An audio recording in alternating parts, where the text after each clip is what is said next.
पिछले कुछ घंटों से सत्संग में सभी ने ये श्रवण किया कि कैसे अपने जीवन को एक असली जीवन बनाया जाए। ये छोटी मोटी बातें, ये आपसी मनमुटाव, ये नज़र जो भेदभाव दिखती है, ये ऐसी दृष्टि से खुद को मुक्त किया जाए, एक दूसरे से सिर्फ प्यार का रिश्ता बनाया जाए, एक दूसरे में परमात्मा के दर्शन किए जाएं।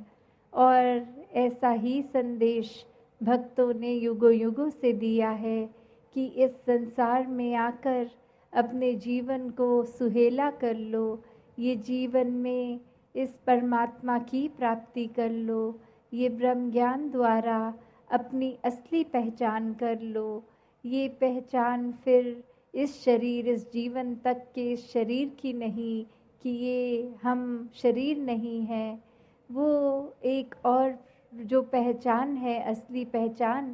कि ये जो बेरंगा परमात्मा, ये जो हमेशा से है, इसकी जब पहचान हो जाती है तो ये आत्मा को भी पहचान अपनी कि इसी से आए हैं, इसी में जाना है। सारे भेदभाव खत्म हो जाते हैं जब पता लगता है इस जीवन में हम जिसको भी मिलते हैं सभी का उत्पन्न इस परमात्मा से ही है। तो जब ऐसी पहचान असली हो जाती है तो जीते जी जहाँ अपना जीवन भी एक खुशनुमा जीवन बन जाता है, एक दिल में मोहब्बत, प्यार, सत्कार, आदर, इससे एक अपने दिल को हर कोई भरपूर कर लेता है। एक जो जिम्मेवारी का एहसास होता है कि इस जीवन में मनुष्य बन के आए हैं तो सिर्फ शरीर मनुष्य का नहीं, एक व्यवहार से भी मनुष्य हों, और वो परमात्मा के एहसास से ये मनुष्यता, ये इंसानियत एक अपने अंदर उपज लेके वो चलती ही जाती है। वो दिखावा मात्र नहीं, एक असली इंसान खुद ब खुद बनना हो जाता है। तो जहाँ अभी बात भी हुई कि ये सच और झूठ, कि ये सच फिर हमेशा के लिए रहने वाला सच है, ये परमात्मा हमेशा से था, हमेशा रहेगा, तो ये सच्चाई ही असली सच्चाई है, क्योंकि ये परिस्थिति और समय के साथ बदलता नहीं है, अपनी जगह पे कायम दायम स्थिर है, कण कण में है। और यही फिर यूनिवर्सल ट्रूथ फिर हर जगह है। तो कैसे जब इस परमात्मा की पहचान होती है तो ये जीवन भी एक सुहाना हो जाता है। ये जीवन में एक माया के साथ नहीं जुड़ाव का एहसास होता, चाहे हम रहते खाते पीते हर पल इस संसार की, इस सृष्टि की माया में ही हैं। ये पल में कुछ है, पल में कुछ और, ये आराम, ये घर। तो फिर भी जो भक्त होते हैं वो कभी भी इसको हम सच्चाई नहीं मान लेते हर समय रहने की। भक्तों को हमेशा एहसास है कि ये परमात्मा ने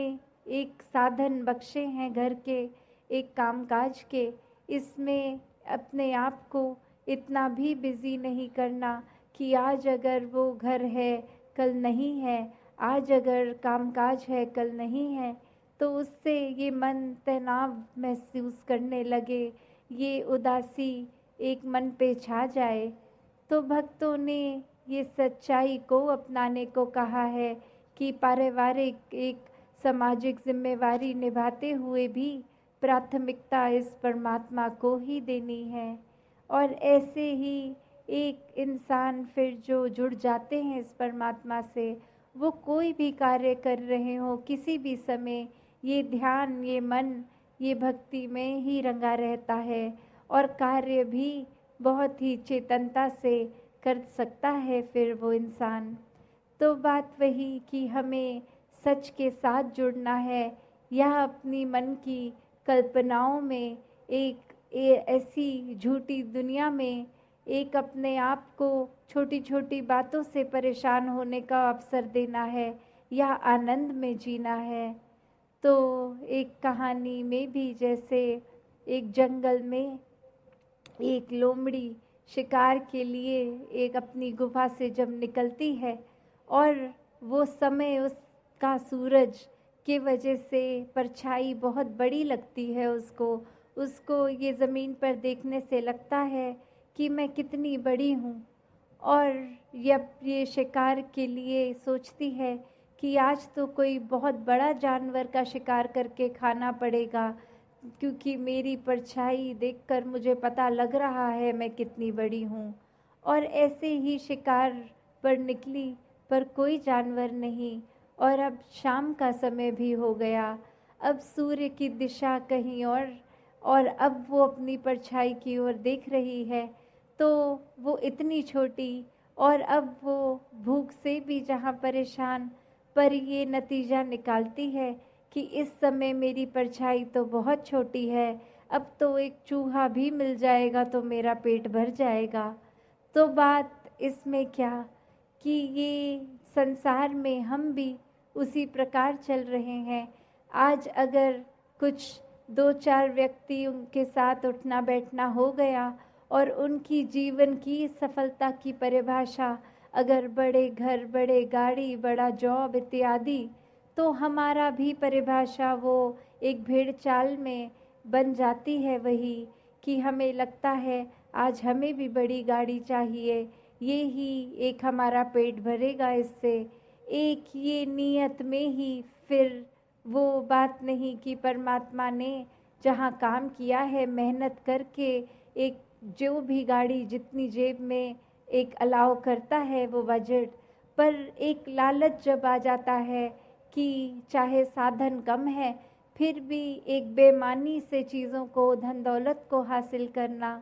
तो ऐसा तो परमात्मा ने कभी नहीं चाहा कि इंसान आपस में ही छल कपट करें। और वही कैसे फिर एक झूठ में ही एक गुजारा हो जाता है। एक ये बात नहीं इंसान के ख्याल में आती कि ये कोई भी चीज़ हमेशा के लिए साथ नहीं रहने वाली। आज जो चीज़ नहीं है उसका बहुत ध्यान रखता है इंसान, कल वही पुरानी हो जाती है तो उसके प्रति लापरवाही, तो उसी से अंदाज़ा लग जाता है कि ये हर समय नहीं वस्तु काम आने वाली, ये अपनी इम्पोर्टेंस उसकी हर समय की नहीं बनती। तो कैसे हर समय जो इम्पोर्टेंट है वो ये परमात्मा है। ये परमात्मा को जो मन में बसाते हैं वो हर पल की अहमियत समझते हैं कि इस पल में हम या तो अपने आप को उलझनों में बांध सकते हैं या अपने मन को सुकून दे सकते हैं इस परमात्मा से जुड़ के। तो बात वही, जिनको इस परमात्मा के प्रति प्यार हो जाता है वो फिर स्वयं अपना जीवन एक सुधार के रास्ते पे ले चलते हैं। ये परमात्मा का एहसास पल पल रहता है तो एक कोई भी गलत रास्ते को नहीं अपनाते। तो बात वही कि परमात्मा का कॉन्सेप्ट तो हर किसी को पता है, तो फिर हर किसी का जीवन ऐसा क्यों नहीं है? क्योंकि ये परमात्मा को जब तक स्वयं देखकर नहीं, अपने जीवन में इसको अंग संग देखा नहीं, इसका एहसास नहीं किया, तो तब तक तो फिर ये कॉन्सेप्चुअली रूप रहेगा। पर एक बार जब ये नज़र आता है तो दिल में फिर इसके प्रति प्यार, इसके साथ एकत्व का भाव जुड़ जाता है। और जब इस परमात्मा के साथ हो गए तो फिर उसकी बनाई हुई पूरी प्रकृति, इंसान चाहे कितने भी अलग अलग दिखते हों फिर भी एक व्यवहार अलग सभी का, हर एक से फिर भी प्यार बन जाता है। जब इस एक परमात्मा से प्यार तो इसकी पूरी रचना से प्यार, तो ऐसे फिर मानवीय गुण जीवन में उतर जाते हैं। तो हर एक जहाँ अपने जीवन में प्राथमिकता इस परमात्मा को ही देता जाए, तभी ये सत्संग, सिमरन और सेवा का महत्व, कि हम दुनिया में पूरा दिन अगर कहीं भी हैं, कैसा भी प्रभाव ले रहे हैं, तो सत्संग आके फिर संतों की बातों को श्रवण करने का अवसर मिलता है। फिर अपने आप को वो सेल्फ करेक्शन मोड पे हम डाल सकते हैं, खुद का सुधार कर सकते हैं। मन में इस परमात्मा के प्रति ये सुमिरन भाव, एक अपने दिल का नाता इस परमात्मा से जोड़कर, एक सेवा भाव भी फिर एक वाहवाह लेने के लिए नहीं, एक मन को समर्पित करके पूरी ह्यूमैनिटी के लिए वो भाव होता है, तो अहंकार भी खत्म हो जाता है और बस प्यार ही प्यार रह जाता है। तो ये भाव हर समय भक्तों के होते हैं, ऐसा जीवन हर कोई जिया जा सकता है। तो अंत में बस दासी, जहाँ सबने वो जन्मदिन की भी देश विदेश से मुबारकबाद आई,